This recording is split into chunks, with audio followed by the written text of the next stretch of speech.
Comment développer les forces, les énergies et les puissances enfouies en nous? Voilà une importante problématique qui revient à chacune de nos conférences, à chacune de nos séances de travail dans le cadre du Bénin, au niveau de l'Académie universelle des arts, au niveau du Palais des Congrès.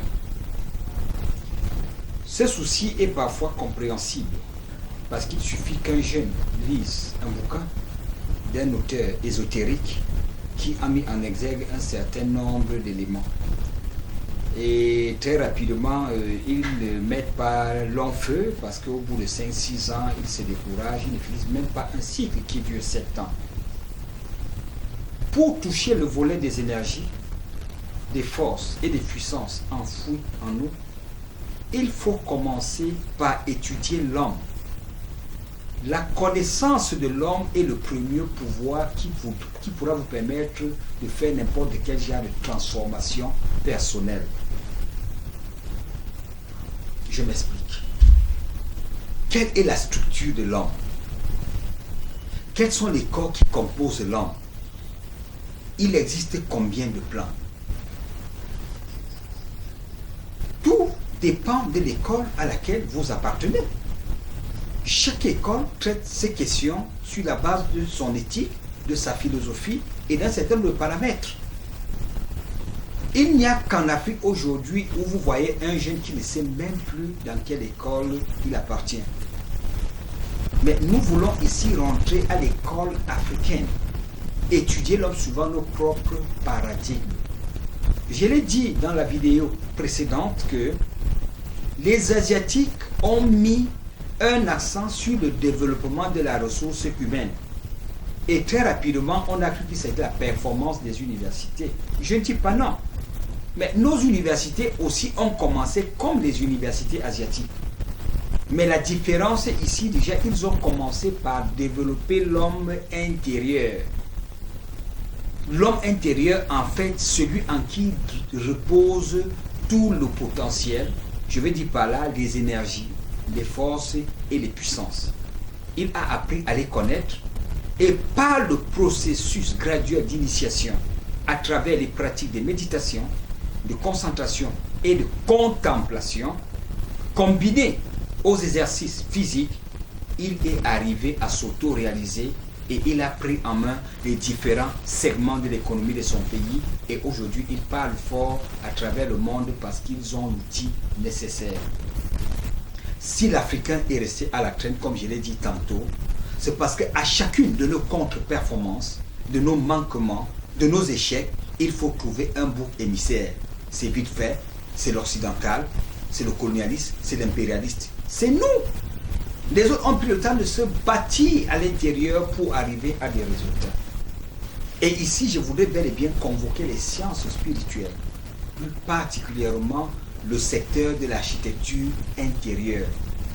Vous savez, on ne peut pas réaliser quelle que soit la grandeur et la hauteur d'une infrastructure si on n'a pas commencé par l'architecture.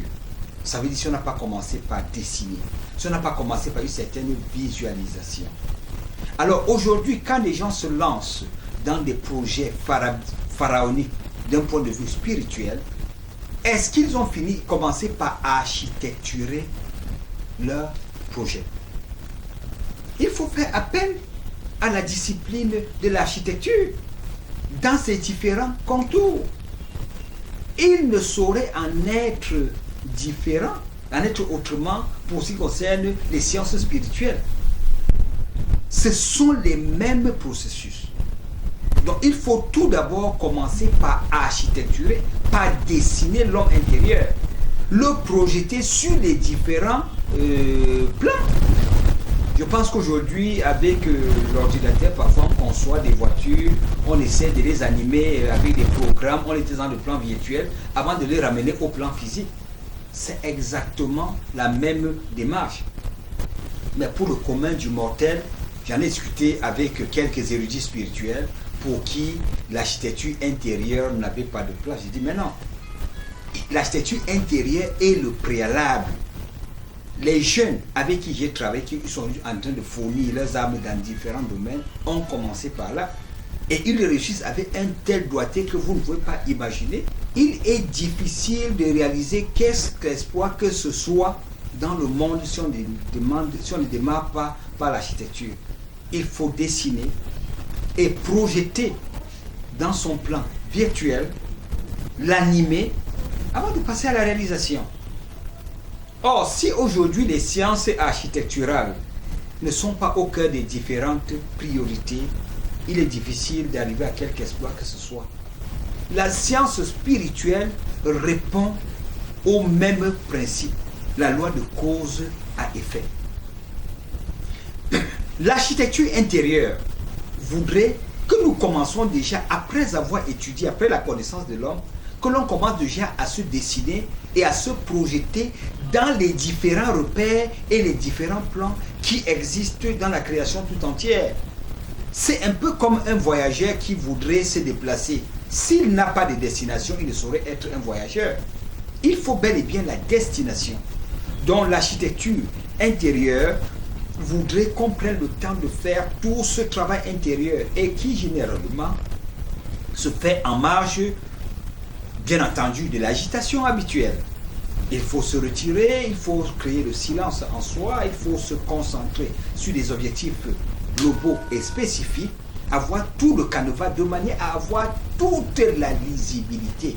Il faut connaître où on va. La spiritualité n'est pas un vaste champ où on vient de temps en temps s'aventurer et du jour au lendemain on se retire. Non, c'est pas possible. C'est tout un plan de vie, c'est tout un mode de vie, c'est toute une vie entière que vous embrassez et qui vous suivra jusqu'à votre mort. Et ceux qui ont eu le mérite d'y parcourir, ils connaissent des vieillesses joyeuses.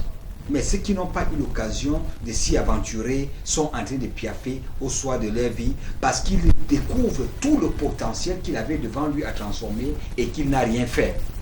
Un adage dit si jeunesse savait et si vieillesse pouvait.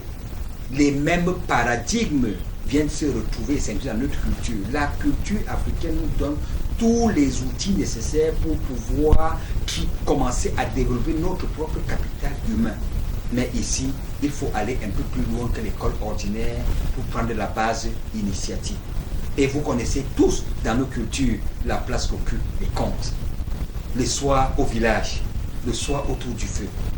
Pour beaucoup d'intellectuels, pour beaucoup de personnes, ça ne veut rien dire. Mais pour nous, sur le plan spirituel, ce sont des éléments hautement symboliques, avec des portées, avec des significations extrêmement fortes. Lorsque nous prenons soin de mettre notre culture en veilleuse, je suis désolé, aucune culture ne viendra développer l'Afrique si ce n'est notre propre culture. Et je crois fermement à l'endogénéité du développement. Et cette endogénéité trouve ses fondements dans l'architecture intérieure. Parce que l'architecture intérieure, c'est la fondation de l'être réel que nous sommes. Quand on dit votre réalité, votre être réel, pas votre être fantasmé. Parce qu'aujourd'hui, l'intellect vous permet de fantasmer une certaine personnalité qui vous écarte de votre réalité et vous n'arrivez à rien réaliser dans votre vie. Vous avez l'impression que toutes les malchances sont venues se concentrer et se loger dans votre ciel. Nous, dans le cadre du Bénin, de manière opérationnelle, il y a ce que nous appelons des chorégraphies. Il n'y a pas un schéma unique. Chacun doit venir apprendre à concevoir. Chacun doit apprendre à dessiner. Chacun doit apprendre à faire son architecture, à faire ses plans. Et c'est à travers ces plans qu'il doit se projeter dans un repère, dans un plan maintenant pour pouvoir envisager la vie dans son ensemble. Donc, comme vous le constatez si bien, au niveau de l'académie, toutes les personnes avec qui nous travaillons connaissent bien le processus. Et quand vous allez dans les écoles indiennes, on va des centres de yoga. Ils vont se ressourcer, ils vont se refaire, ils vont travailler pour être en communion avec eux-mêmes. Et là, nous sommes obligés de nous déplacer de notre centre habituel auprès du Palais des Congrès pour mettre en place maintenant une école vivante où chacun peut venir prendre son inscription, se mettre au travail, mettre l'ordre d'esprit dans sa vie pour pouvoir se réapproprier de sa vie et faire de sa vie ce qu'il voulait qu'elle soit, pour qu'elle lui procure la joie, le bonheur, l'épanouissement, l'accomplissement et que le paradis ne soit plus un lointain souvenir qu'on cherchera après la mort, qu'on commence à vivre sur la terre. Et d'ailleurs, je vais finir par dire que si vous n'héritez pas de votre paradis pendant que vous vivez, n'espérez pas un paradis après la mort, parce que ce qui se fait sur la terre est comme ce qui est au ciel. Ce sera une continuation. Je vous remercie.